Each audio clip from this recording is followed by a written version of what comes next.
This story's from the Amazing Fantasy issue 1000, and it kicks off with us meeting Frankie Fama, a small-time crook with a big love for New York City. Frankie gets his inspiration not from the food or the culture, but in superheroes. And while the heroes tackle world-threatening challenges, Frankie here sees his chance to commit some serious crimes like breaking into a fancy jewelry store. That would have worked without the exception, and the exception being Spider-Man always catching Frankie in the act. During one encounter, Frankie starts running away, screaming, "Leave me alone, why are you here? I just saw you finding one of those giant popsicles." Spider-Man jokes around and responds, "Really? You trying to run? Is there a sale in tracksuit somewhere? Cause you're gonna miss that."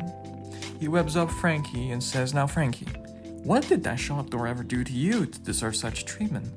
That door might have had a wife and kids." Frankie replies, "Don't you ever stop with the talking?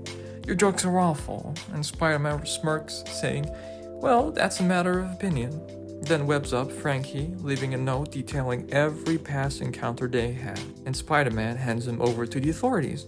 Several years later, Frankie, fresh out of Rikers, plans another heist, thinking about how he approached things wrong before. His plan involves waiting for Spider-Man to be busy with another threat and then executing his crime.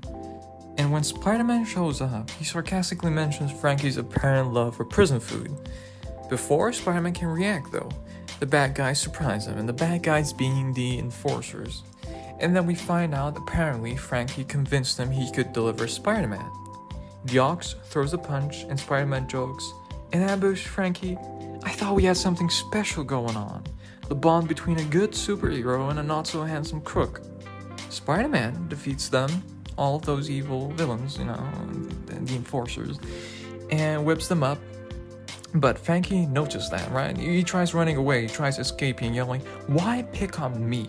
The world's falling apart and you're stopping a robbery? Why? Why me? I'm a nobody." Spider-Man replies, "Your crimes matter. People can get hurt because of you. And until you stop, I'll keep finding you." Spider-Man then leaves Frankie webbed up for the authorities, saying, "To me, you're not just some guy," before swinging away, and then we get an image of him and Uncle Ben.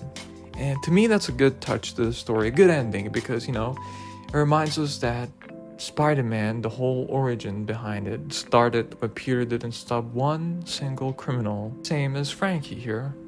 And that is how his life started going to hell, and then he started being Spider-Man to make up for the one sin that he can never forgive himself.